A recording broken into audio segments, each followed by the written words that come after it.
Assalamualaikum warahmatullahi wabarakatuh. Peristiwa gerakan 30 September 1965 adalah tragedi nasional yang paling kontroversial. Dalam peristiwa itu, 6 jenderal dan 1 perwira pertama TNI Angkatan Darat menjadi korban. Bahkan Ade Irma Suryani, putri Jenderal Ahmad Nasution, juga menjadi korban. Selama bertahun-tahun, sekolah mengajarkan peristiwa itu adalah kudeta atau pemberontakan Partai Komunis Indonesia atau PKI. Buku Wajah dan Sejarah Perjuangan Pahlawan Nasional Seri 4 yang diterbitkan oleh Departemen Sosial RI Direktorat Urusan Kepahlawanan Perintis Kemerdekaan 1994 sampai 1995 mengemukakan alasan PKI menculik dan membunuh para jenderal. Dimulai dengan menculik dan kemudian membunuh pejabat-pejabat teras Angkatan Darat untuk melumpuhkan angkatan ini. Selanjutnya diterangkan alasan penculikan tersebut, yaitu dalam penilaian PKI, Angkatan Darat harus dilumpuhkan terlebih dahulu, sebab Angkatan Darat dianggap sebagai lawan utama mereka. Begitulah narasi pemerintah Orde Baru melalui berbagai buku dan film. Namun fakta sejarah mengungkap bukan itu yang sebenarnya terjadi. Untuk mengetahui kenapa para jenderal diculik dan dibunuh, maka kita harus menyimak kesaksian pelakunya terlebih dahulu.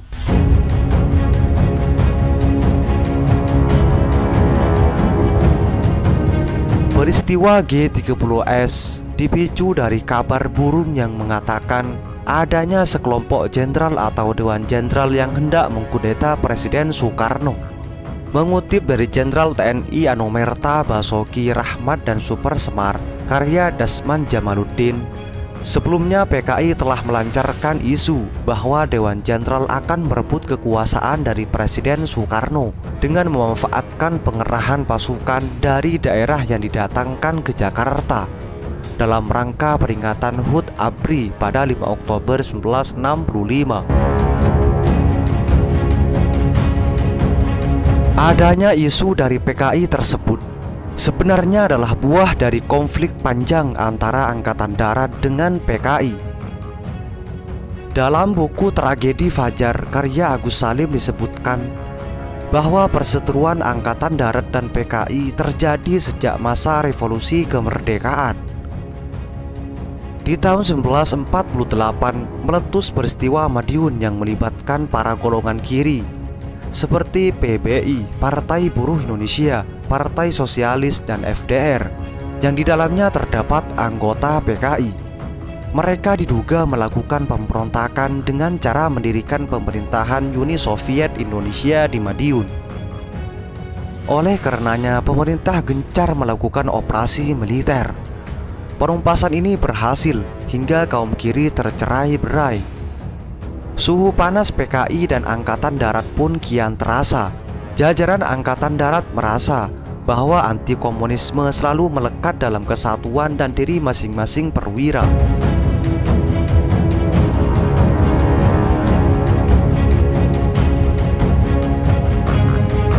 Komunis adalah musuh utama bagi Angkatan Darat. Persaingan PKI dan Angkatan Darat semakin kental di tahun 1965. Mengutip buku Gerakan Makar G30S PKI karya Aren Kusumaningrum, saat itu Angkatan Darat menolak pembentukan Angkatan kelima yang diinisiasi PKI. Jenderal Nasution dan Letjen Ahmad Yani adalah 2 petinggi Angkatan Darat yang lantang menolak masuknya kaum komunis dalam ranah angkatan bersenjata. Itulah sebabnya PKI menguap isu adanya Dewan Jenderal yang berencana untuk menggeser posisi Soekarno. Hal itu yang kemudian semakin menguatkan niat untuk melakukan penculikan para jenderal. Jadi dapat diputuskan bahwa isu Dewan Jenderal yang akan melakukan kegiatan politik atau melakukan kudeta terhadap negara dan bangsa tidak benar. Yang ada hanyalah Wanjakti, Dewan Jabatan dan Kepangkatan Tinggi Angkatan Darat. Tugasnya adalah membahas kenaikan pangkat dan jabatan dari kolonel ke brigjen dan dari Brigjen ke Maijen dan seterusnya. Kemudian dalam buku Mengapa G30S PKI Gagal, suatu analisis karya Syamsuddin, Latif mengaku jenderal-jenderal itu dibunuh atas perintah Syam. Syam duduk dalam pimpinan Intel Cakrabirawa. Sebenarnya dalam perundingan tidak ada rencana untuk membunuh para jenderal. Pada awalnya niat mereka untuk membawa para jenderal menghadap kepada Presiden Soekarno di istana. Pelaksanaannya oleh Resimen Cakrabirawa yang dikomandai Letkol Untung. Dalam G30S Fakta atau Rekayasa karya Julius Pohr, Untung membagi eksekutor ke dalam 3 satuan tugas. Yang pertama, Satgas Pasopati pimpinan Letnan 1 Abdul Latif dari Resimen Cakrabirawa bertugas menangkap 7 jenderal yang jadi sasaran. Yang kedua, Satgas Bima Sakti pimpinan Kapten Suraji Prawiharjo dari Batalion 530 bertugas mengamankan ibu kota dan menguasai kantor pusat telekomunikasi dan studio RRI Pusat. Yang ketiga, Satgas Pringodani di bawah kendali Mayor Sujono bertugas menjaga basis dan wilayah di sekeliling Lubang Buaya yang rencananya akan dijadikan lokasi penyanderaan para jenderal. Dalam catatan Julius Pohr, operasi penculikan di bawah Untung direncanakan secara serampangan. Banyak yang akan dilibatkan namun tak jadi datang. Jumlah pasukan kurang dari 100 personel, jauh dari yang diharapkan mampu memantik revolusi. Pada pukul 3.30, anggota Batalion 1 Resimen Cakrabirawa Sersan Kepala Bungkus mengingat pasukannya yang terakhir diberangkatkan dari Lubang Buaya. Ia khawatir alokasi 15-20 detik untuk meluncurkan penculikan Menteri atau Panglima Angkatan Darat Letnan Jenderal Ahmad Yani tak akan cukup.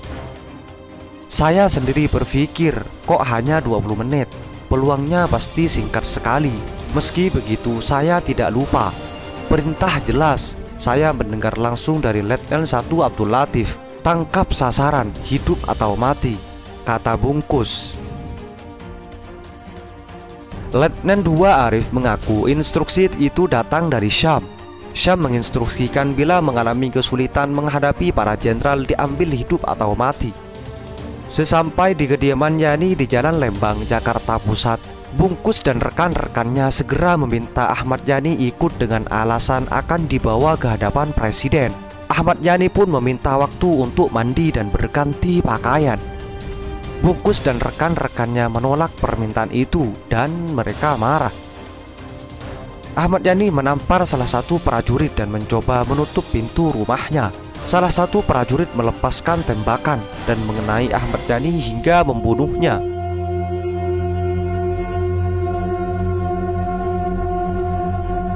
Di kediaman Menteri Koordinator Pertahanan dan Keamanan Jenderal Abdul Haris Nasution juga menerima tembakan dari Cakrabirawa. Akibatnya anaknya yang bernama Ade Irma Suryani dan ajudannya Pirre Tendean mati.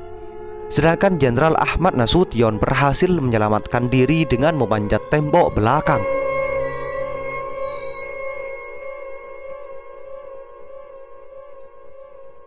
Memasuki fajar, seluruh pasukan G30S kembali ke Lubang Buaya. Wakil Komandan Satgas Pringgodani Mayor Udara Gatot Sukresno kebingungan ketika para prajurit menurunkan 4 orang yang terikat dan ditutup matanya, serta 3 mayat. Padahal Letkol Untung Samsuri mengatakan, tangkap mereka, akan kita hadapkan kepada Paduka Yang Mulia Soekarno. Gatot bingung apa yang akan dihadapkan ke Presiden jika sasaran sudah meninggal. Saya segera menghubungi Mayor Udara Sujono, Komandan Satgas Pringodani di Cengko 1, minta petunjuk bagaimana menangani kondisi baru yang menyimpang dari skenario awal tersebut. Siang itu, eksekutor G30S akhirnya mengumumkan penangkapan dan pembunuhan yang terlanjur terjadi. RRI menyiarkan pengumuman soal ditangkapnya sekelompok orang yang disebut Dewan Jenderal. Penangkapan dilakukan oleh Dewan Revolusi yang mencegah tindakan Dewan Jenderal yang ingin mengkudeta Presiden Soekarno. Semoga bermanfaat. Assalamualaikum warahmatullahi wabarakatuh.